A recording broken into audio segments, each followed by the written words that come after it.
Today I'm inviting you all to join me to open up a big surprise.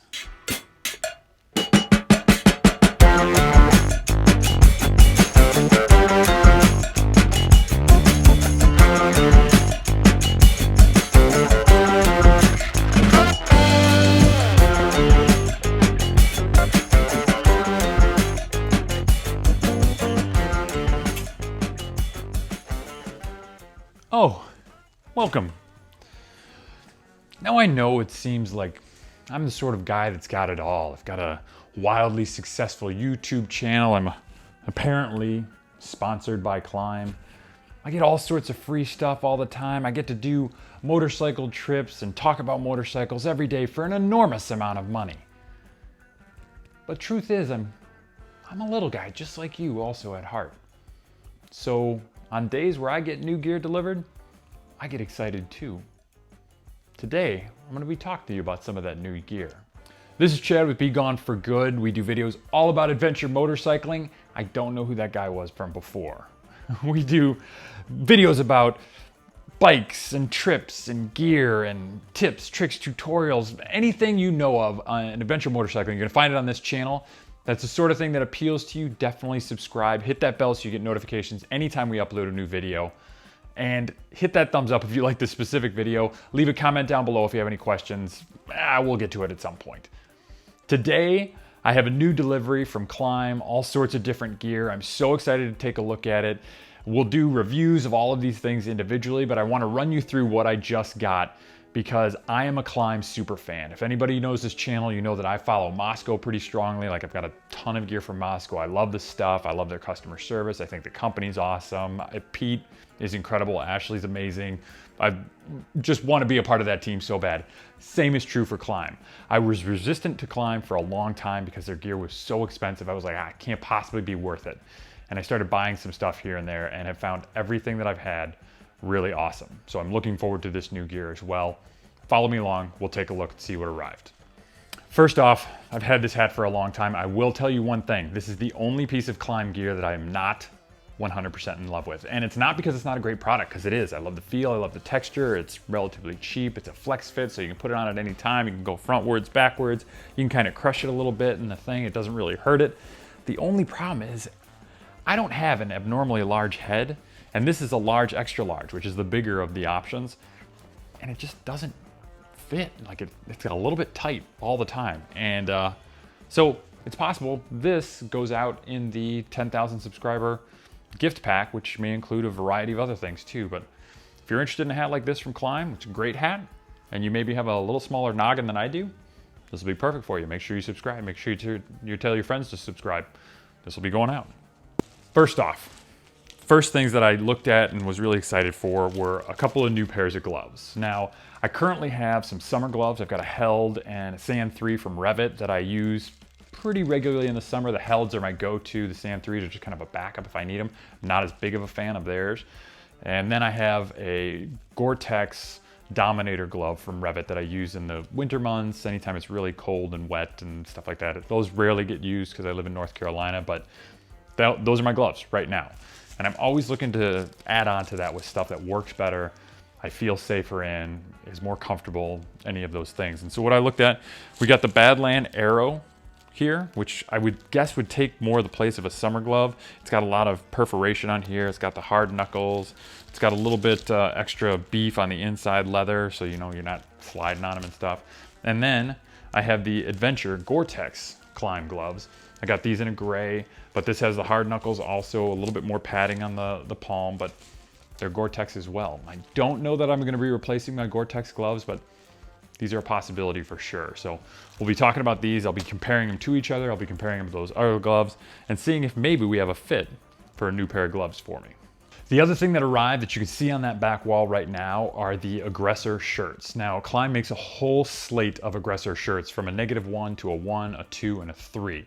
As you climb up in those numbers, it climbs in kind of heat retention, you know, so like a thicker fabric or a more insulated fabric as you go. The -1s are supposed to basically just pull heat off of you and shove it out to the outside atmosphere. That is the the checked one you see over there, I'm very excited to get that one underneath my armor. If anybody who knows this channel, I've been trying out armor and seeing how that works to kind of keep me cooler in the summer months. North Carolina, it's gonna be very hot. Our summer trip, which I'll tell you about in a little bit, is gonna be to Tennessee and Kentucky, and hopefully it can keep me cool in those environments, and that's what that one's for. The one immediately behind me, the blacker one, is the 1. So the one over here is the -1, and the 1 is immediately behind me. So it's just a little bit of a step up from there. I'm guessing I can use that for most of the months, especially once I put my jacket on, or if I need any insulating layer over top of that, that'll be a nice base layer. So I'll be doing a review of those and whether or not it's worth it. If you can get away with just normal technical fabric that you can buy, like a Under Armour shirt at Target for 10 bucks as opposed to dropping 40, 50 on something like this. We'll talk about that. Just because I'm wearing it, not because it's new, but I've got the Klim jersey here. I bought a few different jerseys when I knew I was gonna go with the armor. This Klim one is really nice. I got it at a discount. If you go on Revzilla or Target or really any of the other moto manufacturers, I don't know what's going on with Klim jerseys. I think I caught kind of the tail end of the previous designs and right before the new ones came out, because everything was discounted. So as long as you can find it in your size, I normally wear a large in a t-shirt, an extra large in a sweatshirt. This is an extra large. It goes over the armor just fine. Obviously they stretch a little bit, so it's perfect, but this is a great jersey. It's got airflow through here. The jersey itself is pretty much like a regular jersey material. Like you can't see through it, but it stretches really well. Bleeds air really well. There's padding, slight padding on the arms. Obviously not the sort of thing you want to ride with, but if you were to like kind of bump into something or whatever, it might protect a little bit of the padding, not whatever. It could be just for aesthetics too. I don't know. I like the coloring. There's a billion different colors that you can choose from, but there's deals out there right now for the Klim jerseys if you're interested in those. Okay, the last thing that arrived, and something I'm very excited for. Anybody who watches this channel knows that I kind of ride in a bunch of different gear. Like I've got street gear, which is like tennis shoe type things. I mean, they're obviously motorcycle shoes, but they're shoes, high tops. I've got boots that I wear, the Gairn. They're not balanced oil, but they're kind of like that. It's basically just a slick leather boot. It doesn't even have like a toe guard for the shifter, which doesn't matter because I ride a DCT, but those are the boots that I've had. I took the Gairns all the way down to Honduras and back. Those were my Gore-Tex boots. Like they got me through a bunch of puddles, a ton of rain. If I'm going really, really super hardcore, I'll be wearing those. In my classes with Brett Tax, he talks about footwear and how important it is to have a little bit beefier.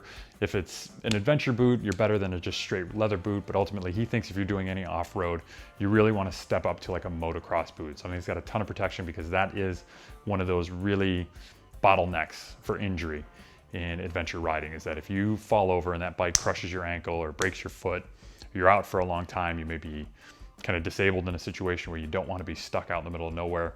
Make sure you've got the right footwear. So in that effort, I went with a Klim boot that I think has a lot more protection. I haven't gone all the way up to the motocross. I might be looking at the Liat for something like that, but initially I'm going to look at these adventure boots. And here we have the Klim Adventure Gore-Tex. Now the Gore-Tex lining is a little bit low in this one, but it's a super awesome heavy boot. It's pretty stiff. It's got the BOA system on here. It's got this latch. I think it looks awesome. It's got a little extra protection on the ankle than mine does. Nothing really crazy, but just a little bit extra. It's kind of just a more rugged boot. The Gairn is super comfortable and not nearly as beefy. So we'll see if maybe this is a step I can take going into the Klims. I like it already. Haven't stepped in it yet, but we'll see how things go. There will be a review of this in full to let you know what I think of it. All right. I think that's everything. That's the full package. That's everything I unloaded from Klim all in one shot. We got a bunch of other different gear coming in. This is specifically just about the Klim explosion that occurred when this arrived, but I'm really excited to check this stuff out. And if it falls in line with the Klim quality I've come to expect so far, it's gonna be a tough decision on just how much of this to keep here and hold on to and continue using, and what stuff's gonna have to be sent back, or what stuff am I gonna have to give away of my old gear. It's a whole big thing. So looking forward to that. If you have any questions, any comments, want to know more about some of the specifics on any of these items, leave a comment down below. If you want to know more about the actual reviews of these items, real world usage, what it fits like, what it looks like, if there's any like long-term hot spots or issues with the boots or the gloves or how the shirts work and cooling down, definitely subscribe to the channel. I'll be doing full reviews on each one of these pieces of gear. If you like adventure motorcycling and want to get just a little bit extra content in your feed all the time, subscribe to BeGoneForGood. We're going to be edging up on about 8,000 subscribers in maybe the next month. We're planning on getting to 10,000 by the end of this year. We're gonna be giving away a ton of stuff. Just happy birthday to all of our subscribers on that one. There'll be a big contest. We love to hit 10,000 and we'll be sending it out to you. If you want to support the channel even further, we've got a Patreon page. We've got a bunch of fun stuff that happens over there, from like behind the scenes and just kind of thoughts that I'm having, to monthly rides and talk-alongs and reviews of magazines and movies and blah, blah, blah, blah, all sorts of different stuff. Definitely check that out. Link is down below. We appreciate any help there. It makes us shoot these videos a little bit more and be able to get the production value up, and that's an awesome help as well. Anybody else, thank you for tuning in. We appreciate you being here. It's so much fun to do this and to talk to you and build the community that we have been building. I am going to be at Horizons Unlimited in Virginia, I want to say at the end of September, early October. I think it's that last weekend. It's that overlapping weekend. I'm going to be up there. I'm going to be doing a class on Be Gone for Good and what that means when you're out adventuring. Definitely check that out. I know the Horizons Unlimited is really excited about getting this event off the ground, because it got postponed last year due to COVID. So we're all crossing our fingers, hoping everything goes well. As far as our summer trip, I know a lot of you have been talking about it, wanted to meet up with us while we were out there. It keeps getting pushed back. Our schedules are getting tighter and tighter with kids going back to school and jobs tightening up and all these different things. But right now we're hoping somewhere in the middle of October is what we're going to be able to do. We're testing out some dates in September as a possibility as well, but October seems like that's going to be our cut and run type of opportunity. And it may be a little bit slapdash. I will get the information out to you as soon as I know about it. And hopefully you guys can still come out and meet with us. We can still do some of the trails, some of the bourbon run, some of the whiskey trail, and all that stuff. So if you have any questions about that, you can hit me up at chad@BeGoneForGood, and I can answer you in a little bit more detail there over email. You don't have to worry about putting it in the comments section. Whew. Thank you. I appreciate you being here. Remember, the adventure starts with you, up here and in here. Stay safe out there, and I'll see you in the next one.